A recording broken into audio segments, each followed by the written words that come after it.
వేదికను అలంకరించిన పెద్దలకు, నా ముందున్న కూటమి సైనికులకు ప్రతి ఒక్కరికి వందనం, అభివందనం. నాకంటే ముందు చాలా మంది చాలా గొప్పగా మాట్లాడారు. మరి నా వయసులో పొగిడితే అది తగినట్టుగా ఉండదని నా భావన. అయినా కూడా మీ అందరితో ఒక విషయం పంచుకుందామని మీ ముందుకొచ్చాను.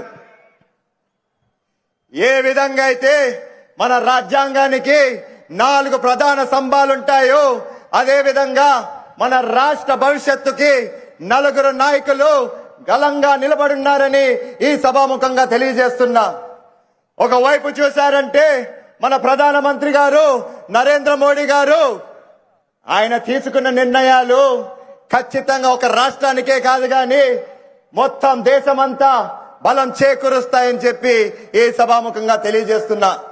అందుకే ఆయన ఒక రిఫార్మర్ గా గర్వంగా చెప్పుకుంటున్నాం.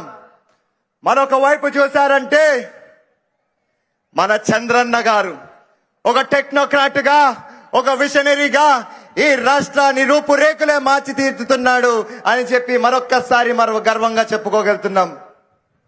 ఇంకో వైపు చూశారంటే ఎవరు? మన ప్రజాగలం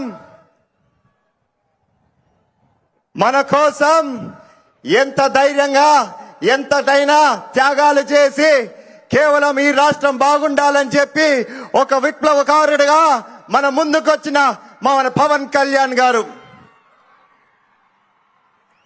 చివరికి మన 4వ స్తంభం, మన యువ నాయకుడు, మన యువ కిరీటం, మన యువ శక్తి, మన భవిష్యత్తు దిశ చూపిస్తున్న నాయకుడు మన నారా లోకేష్ గారు. మరి మీరందరూ గమనించే ఉండింటారు, వీరు గాని లేకపోతే ఖచ్చితంగా మన రాష్ట్రం కుప్పకూలిపోతుంది, మన భవిష్యత్తు చీకటిలో మునిగిపోతుంది. నేను అడుగుతున్నా ఈరోజు మీరందరినీ, ఎందుకు మన యువత ముందుకు రావట్లేదు? నేను ఈరోజు పిలుపిస్తున్నాను. ఖచ్చితంగా మనం యువత ముందుకు రావాల్సిండేదే, కష్టపడాల్సిండేదే.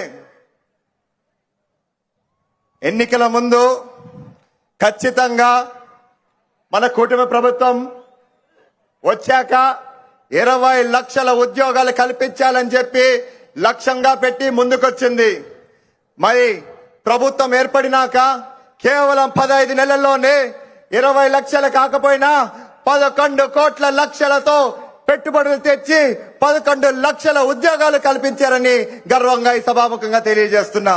అదే కాకుండా మీరు మెగా డిఎస్సీ అని చూశారంటే దాదాపు 16,000 ఉద్యోగాలు కల్పించారు. అదే విధంగా 6,000 పోస్టులు పోలీసు ఉద్యోగాలు కల్పించారు. మరి సమయం ఎక్కువ లేదు, మరొక్కసారి చెప్తున్నా, ఖచ్చితంగా ఈ కూటమి మన రాష్ట్రాన్ని సరైన రీతిలో తీసుకెళ్తుందని, ముందుకు తీసుకెళ్తుందని చెప్పుకుంటూ సెలవు తీసుకుంటున్నా. Thank you.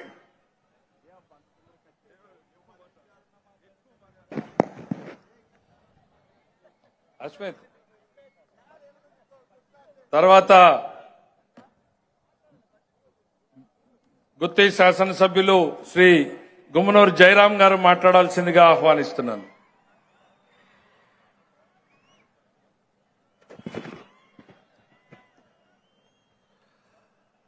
జోహార్ ఎన్టీఆర్,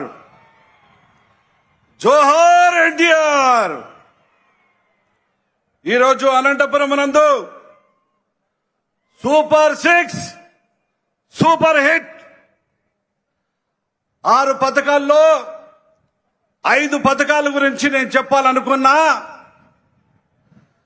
మన ముఖ్యమంత్రి నారా చంద్రబాబు నాయుడు గారు అది ఏ రకంగా ప్రవేశపెట్టాడో 5 కోట్ల ప్రజల్ని ఆలోచించి బడుగు బలహీన వర్గాల వాళ్ళకి న్యాయం చేయాలని ఒక మంచి ఉద్దేశంతో 1000 రూపాయలు ఉన్న పెన్షన్ ని 4,000 రూపాయలు పెన్షన్ ఇచ్చి, అది ఏ రకంగా అంటే ఈ యుగములో అవ్వా తాతలకి కొడుకు గాని కోడళ్ళ కానీ చూడలేని పరిస్థితిలో నేను నీకు పెద్ద కొడుకుగా ఉంటానని రోజుకి 130 రూపాయలు ఇచ్చి నెలకు 4,000 రూపాయలు ఇచ్చి ఆదుకున్న నాయకుడు మన ముఖ్యమంత్రి నారా చంద్రబాబు నాయుడు గారు అని చెప్పి ఈ సందర్భంగా మనవి చేసుకుంటున్నా. రెండవ పథకం దీపం పథకం. ఈరోజు చూడండి, బడుగు బలహీన వర్గాల వాళ్ళు వాళ్ళ భర్తలు జీతంతో చాలినంత ఉంటే నేను మీ ఇంటికి అన్నగా ఉంటా, మీకు ఉచితంగా 3 గ్యాస్ సిలిండర్లు సంవత్సరానికి ఇచ్చి ఆదుకుంటానన్న నాయకుడు మన ముఖ్యమంత్రి నారా చంద్రబాబు నాయుడు గారు అని చెప్పి ఈ సందర్భంగా మనవి చేసుకుంటున్నా. ఈరోజు చూడండి, మన ముఖ్యమంత్రి గారు ప్రతి బిడ్డ పుట్టిన వాళ్ళ ఎవరికైనా గాని తల్లికి వందనం ఇస్తానని చెప్పిన విధంగా మన ముఖ్యమంత్రి తనయుడు నారా లోకేష్ బాబు గారు విద్యాశాఖ మంత్రి అయిన తర్వాత ఎంతమంది పిల్లలు ఉన్నాయి చదివించుకోండి, అంతమందికి నేను ఇస్తానని తల్లికి వందనం ఈరోజు చెబుతుంటే ఒక్కరు కాదు, ఇద్దరు కాదు, 10 మందికైనా కూడా తల్లికి వందనం ఇచ్చి ఆదుకున్న నాయకుడు మన ముఖ్యమంత్రి నారా చంద్రబాబు నాయుడు గారికి దక్కుతుందని చెప్పి ఈ సందర్భంగా మనం చేస్తున్నా. అది కాకుండా ఈరోజు రైతన్నలు చూడండి ఎంత సంతోషంగా ఉన్నారంటే, హెచ్ఎన్ఎస్ ద్వారా మన రాయలసీమ ఎలా ఉందంటే కొనసీమగా ఉందని చెప్పి ఈ సందర్భంగా మనం చేసుకుంటున్నా.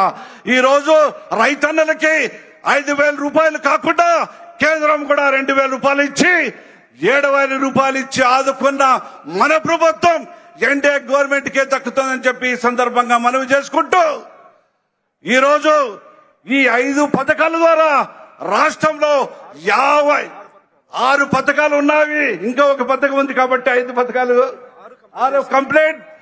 50,000 కోట్ల పైచిలకుతోనే ఈ రోజు మనం ఇస్తున్నామంటే ఇంతకన్నా 5 కోట్ల ప్రజలు ఈ రోజు సుఖ సంతోషాలతో ఉండాలని చెప్పి ఈ సందర్భంగా మనం చేసుకుంటూ, ఇక్కడికి వచ్చిన ప్రతి ఒక్కరికి పేరు పేరున హృదయపూర్వక ధన్యవాదాలు తెలుపుకుంటూ సెలవు తీసుకుంటున్నా. థ్యాంక్ యూ జయరాం గారు. తర్వాత కళ్యాణ్ దుర్గం శాసనసభ్యులు శ్రీ అమిల్నేని సురేంద్రబాబు గారు మాట్లాడాల్సిందిగా కోరుతున్నాను.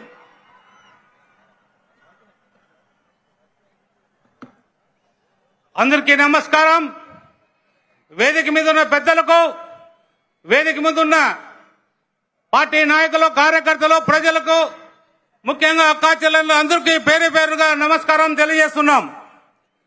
ఈరోజు సూపర్ 6 సూపర్ హిట్ అనే ఈ గొప్ప బహిరంగ సభ ఏర్పాటు చేయడం, అనంతపురం, ఉమ్మడి అనంతపురం జిల్లా నుంచి తండోపతండాలుగా ప్రజలు రావడం, నిజంగా ఈ విజయం ఇది నారా చంద్రబాబు నాయుడు గారికి, పవన్ కళ్యాణ్ గారికి, అలాగే నరేంద్ర మోడీ గారికి చెందుతుందని సగర్వంగా చెబుతున్నాం. ఏదేమైనా కూడా గత ప్రభుత్వం ఏదైతే చేసిందో రోడ్లకు సంబంధించి పూర్తి అధ్వానమైన రోడ్లు రాష్ట్రంలో చూసాం. 2019 నుంచి 24 వరకు ఏ ఒక్క రోడ్డు కూడా బాగలేకుండా ఎక్కడ పడితే అక్కడ గుంతల రోడ్లన్నీ చూసాం. మన ప్రభుత్వం వచ్చిన తర్వాత 900 కోట్ల రోడ్లకు రిలీజ్ చేయడమే కాకుండా మన దేశ ప్రధానితో మాట్లాడి ఎన్నో నేషనల్ హైవే రోడ్స్ కూడా తేవడం జరిగింది. ఇలాంటి కూటమి ప్రభుత్వం అభివృద్ధి బాటలో ముందుకు నడవడం చాలా